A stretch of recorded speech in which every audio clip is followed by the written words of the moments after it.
itu tujuan itu sekedar untuk selalu mengingatkan kita bahwa yang kita maui. Jadi begini, Rek. Sing dokono gak ketok ya wis.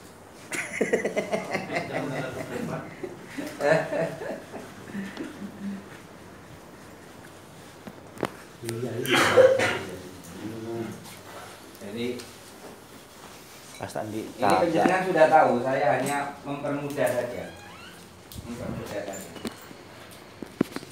Jadi yang paling manis, paling cantik, yang penting menggambarkan tema.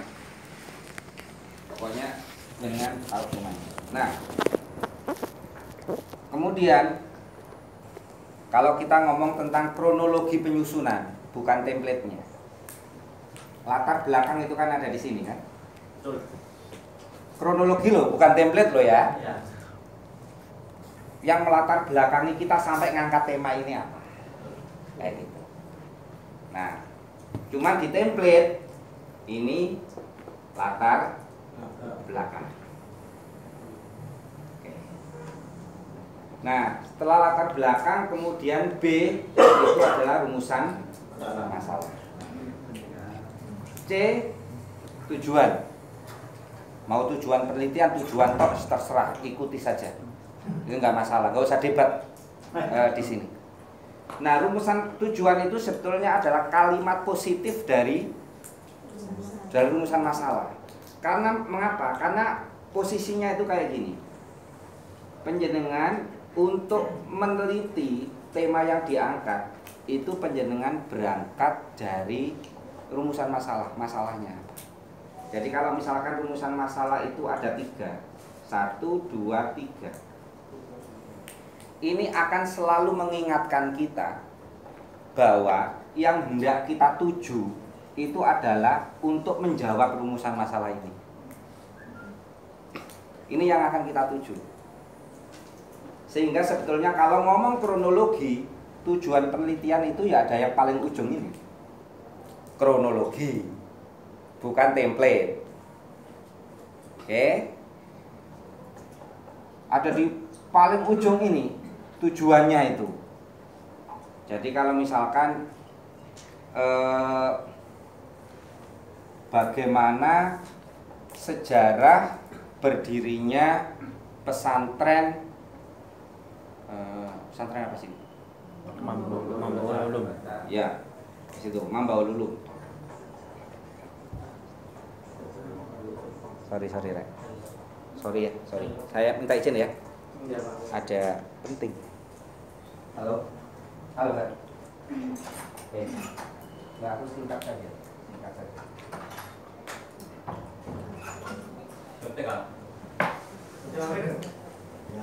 Rekam.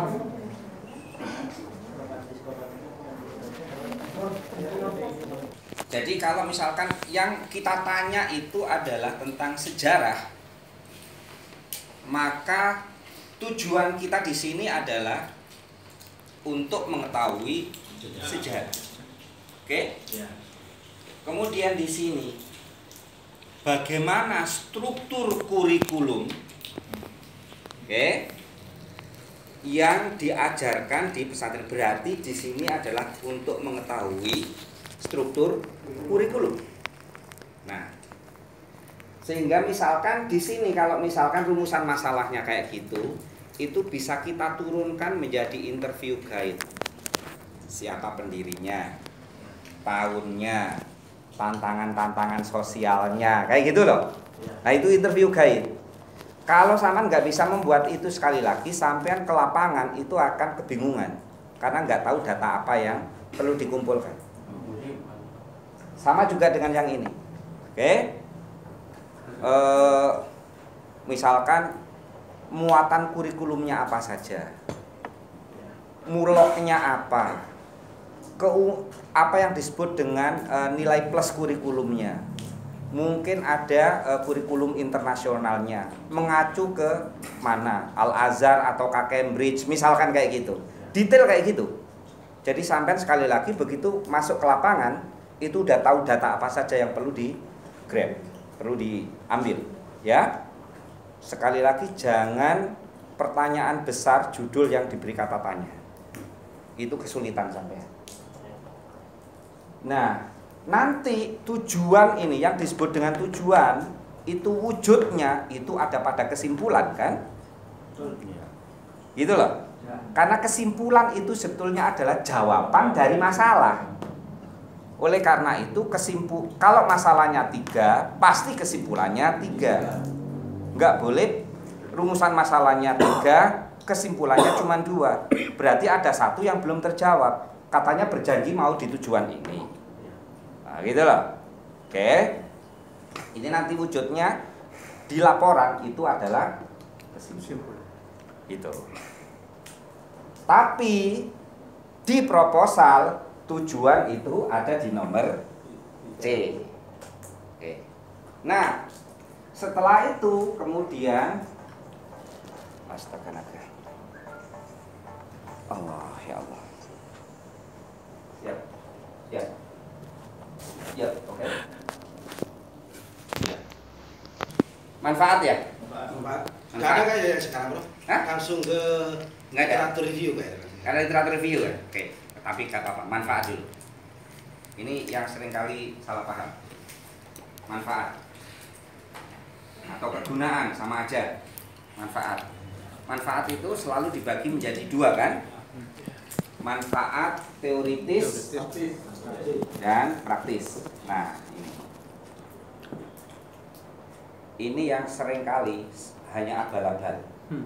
Iya. Ya, seringkali hanya abal-abal.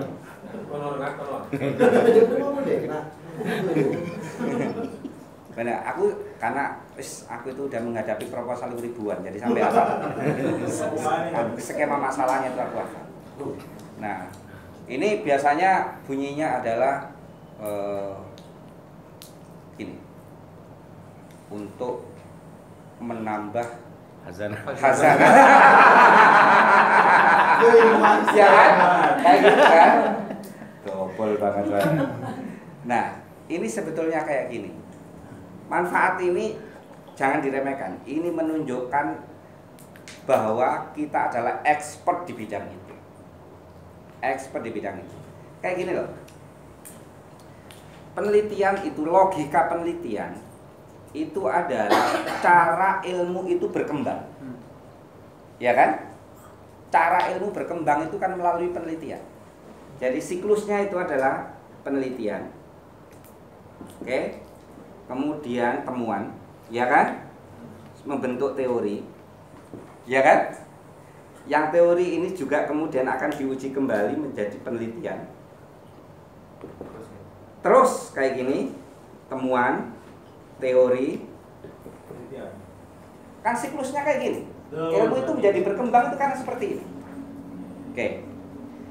Nah, manfaat teoritis itu sebetulnya adalah teori yang sedang sampean gunakan dalam penelitian ini. Itu teori apa?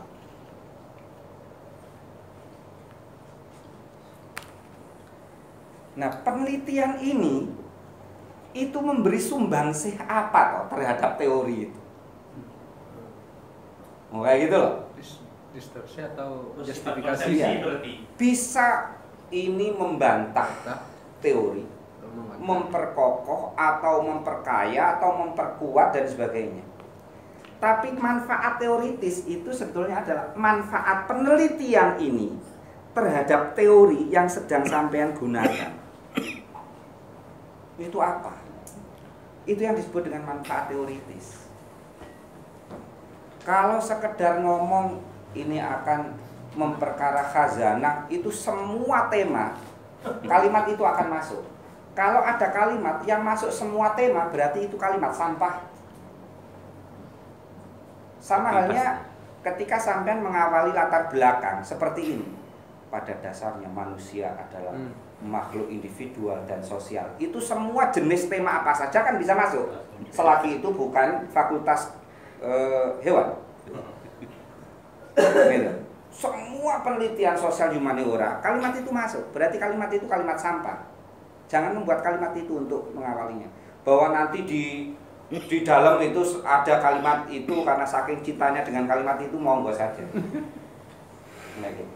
Jadi manfaat teoritis itu adalah manfaat yang terkait dengan teori yang sedang kita gunakan. Ada kaitannya.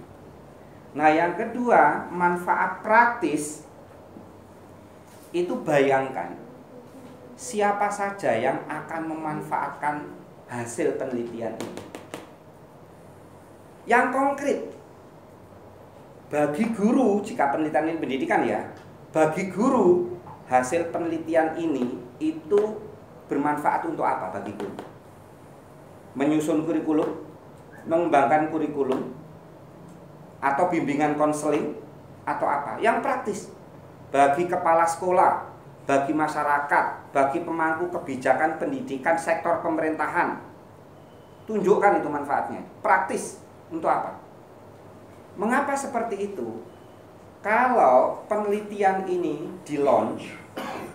di-launching gitu, dan kemudian mau mengundang para stakeholders, itu stakeholders itu datang itu tahu bahwa oh ya ini bermanfaat loh bagi aku penelitian ini karena akan bisa aku gunakan untuk apa? Bayangkan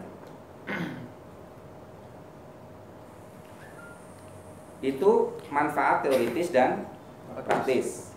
Oke, clear ya? Setelah itu terus apa? Kajian pustaka, ya. Kajian pustaka. Ya, tadi udah kita ngomongin udah kajian pustaka. Setelah itu kemudian kerangka teoretik atau theoretical framework ABCDFG, kerangka teoretik. Nah,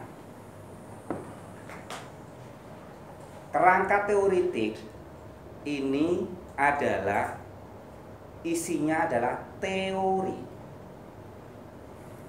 bukan penjelasan kosakata dalam judul.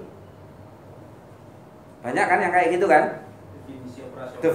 Definisi misalkan peran kiai dalam dunia pendidikan.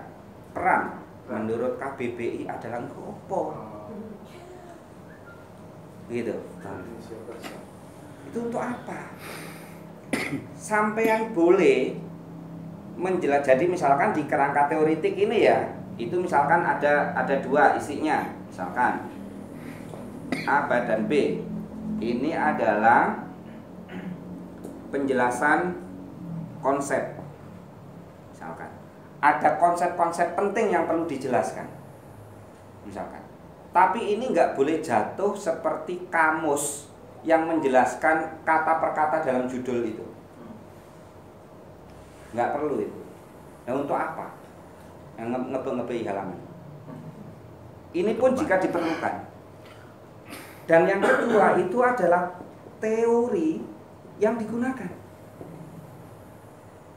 Boleh nggak lebih dari satu teori? Boleh.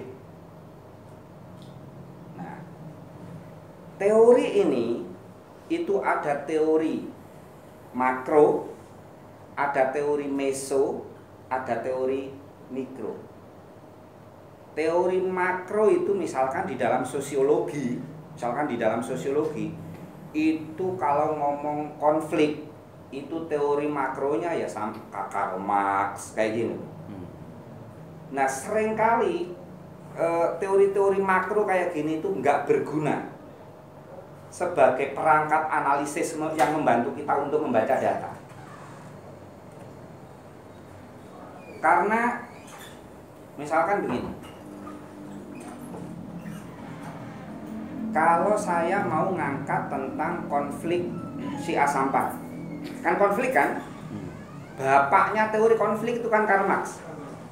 Sementara Karl Marx itu membicarakan konflik itu terkait dengan hubungan antara bourgeois dengan proletar, antara pemilik modal dengan kaum buruh.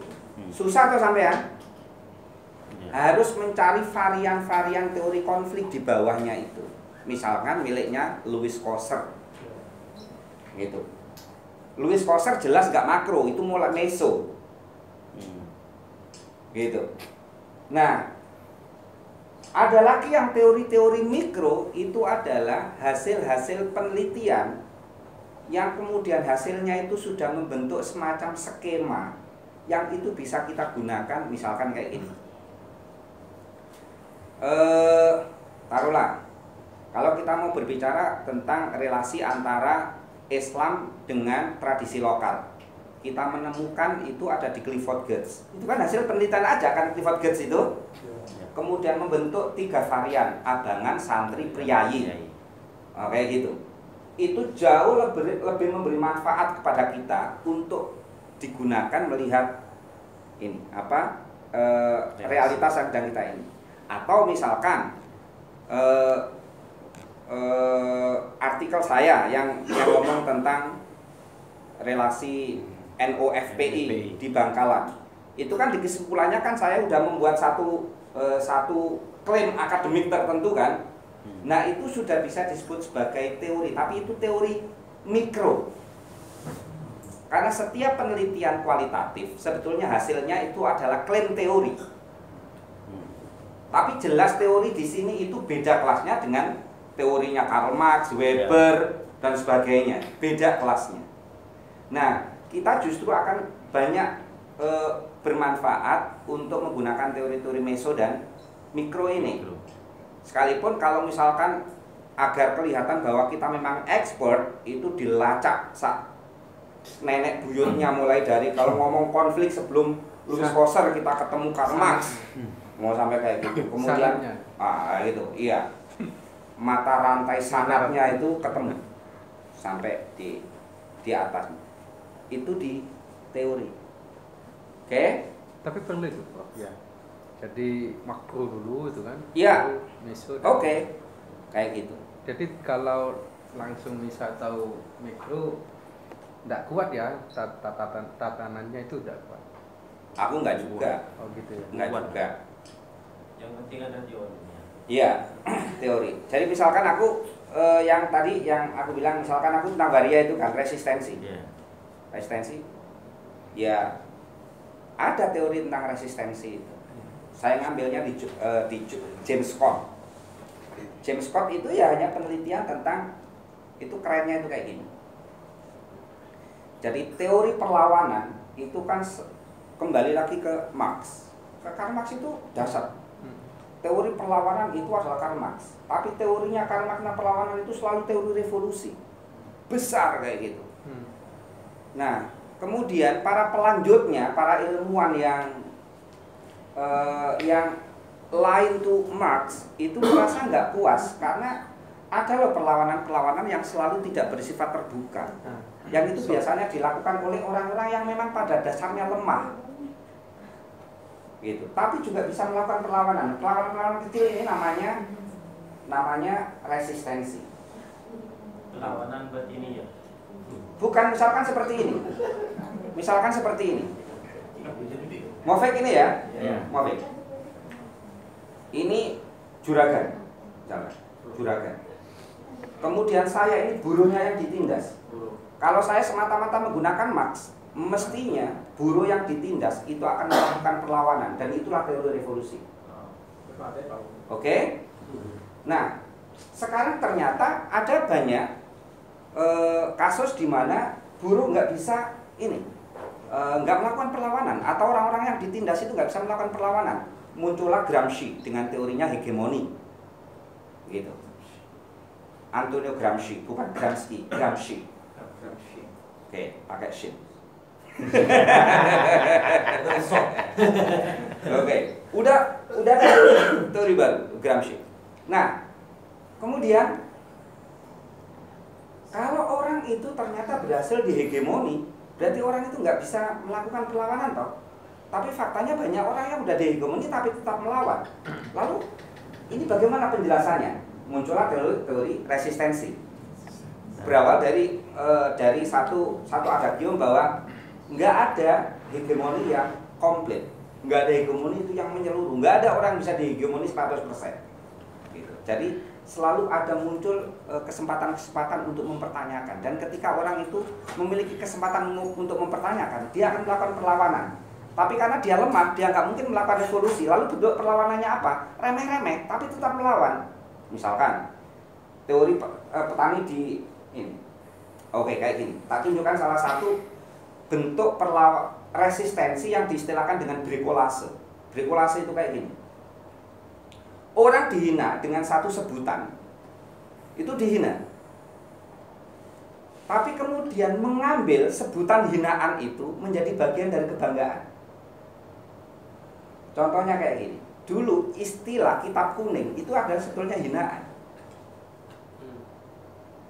Dulu itu orang sarjana-sarjana sekolahan itu kan memandang rendah terhadap jenis pendidikan pesantren. Gitu.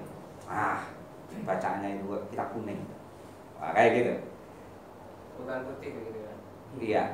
Tapi itu kemudian diambil alih oleh kalangan santri itu menjadi kebanggaan. Jadi kitab kuning sekarang itu ketika digunakan itu sudah tidak lagi memiliki konotasi perendahan. Nah itu cara-cara resistensi, brikolase. Ada orang yang misalkan gini, ini buruh tani terhadap tuan tanah. Dia mau minta upah naik, enggak berani. Tapi dia juga karena juga takut dipecat. Kalau melawan takut dipecat, ya udah. Caranya apa? Itu caranya dieselnya para tuan tanah itu kalau malam hari itu dimasuki garam. Jadi rusak. Sabotase. memberi perlawanan dengan cara itu. Itu kalau kita menggunakan Karl Marx nggak ketemu itu. Kalau menggunakan makronya itu nggak ketemu. Kita menggunakan Gramsci juga nggak ketemu itu. Jadi kita menggunakan hasil penelitiannya James Scott. Nah, James Scott itu dari penelitian itu kemudian sampai dia membuat buku The Art of Resistance, seni perlawanan. Kayak gitu. Kurang lebih kayak gitulah di kerangka teoritiknya itu ya. Ini ada di hadis, Pak. Teori perlawanan itu ada di hadis. Boleh. Man ra'a minkum munkaran Dia bisa. itu revolusi. Oke. Jadi ini ya. Resistensi. Nah, banyak sekali kawan-kawan yang kemudian orang, ya ini teorinya apa gitu. Saya pasti nggak bisa jawab. Karena semestinya orang yang expert di bidang tertentu dan itu dia mengangkatnya untuk penelitian, mestinya dia adalah orang yang paling tahu kan. Ini teori apa? Saya tentu saja saya sosiologi, kalau mau tanya sosiologi tanya ke saya. Tapi begitu saya ditanya tentang pendidikan, teori-teori pendidikan, ya pasti penjenengan lebih tahu daripada saya. Ini teori yang tepat apa? Tapi saya tunjukkan teori itu ya seperti itu. Gitu. Jangan yang ini, jangan yang kesana kemari. Oke. A B C D E F G H. Nah, ini metode atau metodologi penelitian. Oke. Tak tunjukkan di dalamnya itu apa saja. Di dalamnya itu apa saja. Oke. Satu adalah jenis penelitian.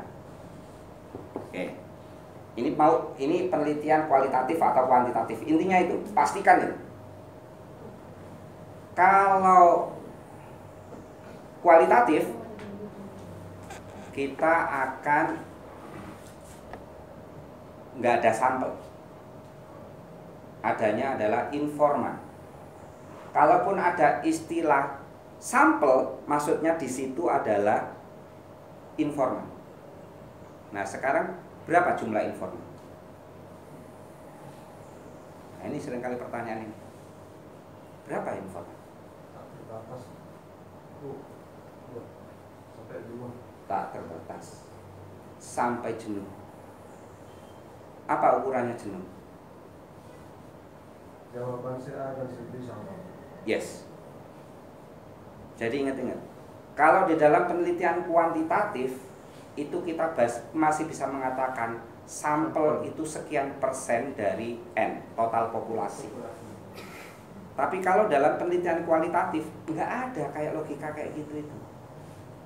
Logikanya penentuan informan, ini teknik menentukan informan itu disebut dengan snowball sampling. Tapi itu istilah saja. Sampling di situ itu hanya istilah. Sebetulnya itu adalah cara menentukan informan. Nah, sehingga kita sudah menduga nih, kalau saya mengangkat tema ini, kan informan itu adalah orang yang tahu tentang peristiwa yang akan kita teliti. Orang tahu. Kalau misalkan kita mau mengangkat tentang sedekah laut misalnya di sebuah desa, itu kemungkinan salah satunya orang yang tahu di situ itu adalah tokoh adat. Oke. Nah, dari tokoh adat itu kemudian kita akan mendapatkan rekomendasi nama yang lain. Dari situ kemudian terus membesar, ini yang disebut dengan snowball sampling. Itu baru kita akan berhenti jika jawaban-jawaban itu sudah nggak ada variasi baru, sudah nggak ada data baru lagi. Udah semuanya ya kayak gini sesuai dengan yang saya inginkan, sesuai dengan rumusan masalah, udah cukup. Itu berapa jumlahnya kita nggak pernah tahu. Jumlahnya bisa 7, bisa 10, bisa 15, bisa 20, bisa berapapun. Satu, boleh nggak mas? Secara teoritik boleh. Tapi itu hampir tidak mungkin dalam prakteknya. Itu hanya menunjukkan kemalasan saja. Karena bagaimana mungkin ada satu peristiwa yang semata-mata didasarkan pada satu informan. Hanya yang mungkin itu adalah kebenaran wahyu yang dibawa oleh Nabi. Jadi secara praktis itu nggak mungkin, gitu. Sekalipun teoritis, berapa jumlah informan itu tak pernah ditentukan jumlah. Paham ya? Oke. Nah, setelah itu kemudian data dan sumber data. Data dan sumber data.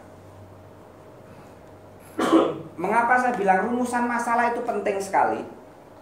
Rumusan masalah itu penting sekali. Karena dari rumusan masalah, sampean itu sudah bisa merumuskan data apa saja yang dibutuhkan. Nah, data-data ini sumbernya ada di mana, gitu loh. Ini sumbernya ada di mana? Kalau data tentang demografi sebuah desa, kemungkinan data itu ada di mana? Di aparat desa kan? Di aparat pemerintah desa kan? Nah, kayak gitu. Jadi data-data yang sampean perlukan itu sumbernya ada di mana? Mengapa sumber itu perlu disebutkan? Karena itu terkait dengan bagian berikutnya, yaitu teknik pengumpulan data. Penelitian itu sesistematis ini loh, sistematis banget. Gimana sampean akan bisa ngomong teknik pengumpulan data wong sumbernya nggak ngerti? Wong datanya saja nggak ngerti. Ini baru bisa diisi kalau kita udah tahu ini. Sehingga karena ini data-datanya tersebar di beberapa orang, maka salah satu tekniknya itu adalah interview. Kayak gitu tekniknya. Karena ini ada beberapa data yang ini dokumen, maka teknik pengumpulan data berikutnya adalah dokumentasi. Gitu. Karena ini menyangkut tentang sebuah peristiwa di mana saya harus hadir untuk melihat peristiwanya itu, maka perlu observasi. Apakah tiga-tiganya harus ada semuanya? Enggak. Enggak. Bahkan saya sering menemukan di metode penelitiannya dia ngomong tentang observasi, tapi ketika di bagian laporan tak satu pun data yang terlaporkan yang dihasilkan dari observasi. Banyak itu. Oh banyak. Karena mengira bahwa ketika dia datang ke balai desa kemudian ingin menemukan kepala desa dan sebagainya, itu dianggap observasi. Itu bukan. Yo kamu datang aja ke balai desa untuk bertemu dengan kepala desa. Tapi kan saya sudah melihat Pak Kepala Desa. Ya kan kamu punya mata emang. Tapi bukan itu observasi. Observasi itu adalah ketika kita memang mengobserve tentang satu fenomena yang memang kita sengaja maupun nggak kita sengaja, tapi kita menyadari bahwa kita sedang melakukan observasi. Gitu. Ini nggak semuanya harus ada, tergantung kebutuhan. Kan tergantung pada data dan sumber datanya. Gitu. Saya pernah melakukan penelitian khusus hanya wawancara. Sepenuhnya hanya wawancara. Ya saya katakan ini adalah in-depth interview. Saya melakukan penelitian tentang kehidupan seks 10 orang yang terinfeksi HIV. Aku nggak perlu observasi. Aku juga nggak perlu dokumentasi. Kan nggak memerlukannya. Sepenuhnya hanya in-depth interview. Walaupun yang menarik itu dokumentasinya. Gitu. Nah, coba bayangin. Ini kan sebetulnya kan kayak gini. 1, 2, 3 atau mungkin juga yang lain ada FGD dan sebagainya ya. Interview juga ada berbagai variasi dan sebagainya. Itu kan sebetulnya kayak table manner. Kayak kita mau makan, kemudian ada sekian banyak peralatan makan. Ada garpu, ada sendok, ada pisau juga ada pisau yang biasa, ada pisau yang bergerigi. Sendok juga ada sendok yang biasa, ada sendok yang bulat kayak gitu. Kemudian kita disuguhin rawon. Apakah ketika makan rawon kita perlu pisau? Enggak. Tapi kalau yang disuguhkan itu adalah stick, kita hanya memerlukan pisau dan garpu. Jadi tergantung kita sedang ingin mengangkut data apa dan sumbernya di mana. Jujur aja di sini, memang kita nggak memerlukannya. Jangan lupa. Kalau misalkan nanti reviewer ini perlu observasi, kalau misalkan perlu observasi untuk data apa ya Pak? Kalau misalkan dia memberi masukan, kamu perlu mengobservasi ini, oke masuk akal, oke saya akan melakukan observasi untuk data-data yang itu. Kayak gitu ya. Oke. Nah, setelah ini kemudian analisis kan? Oke. Nah, ini yang penting. Analisis. Analisis penelitian kualitatif apa? Ada coding, ada Aksial coding. Hah? Aksial coding. Axial coding, pokoknya coding intinya. Ya. Nah, yang biasanya yang miliknya siapa itu? Wes kayak gitulah. Ya. Ya. Nah, wes. Sama tak tunjukkan prakteknya.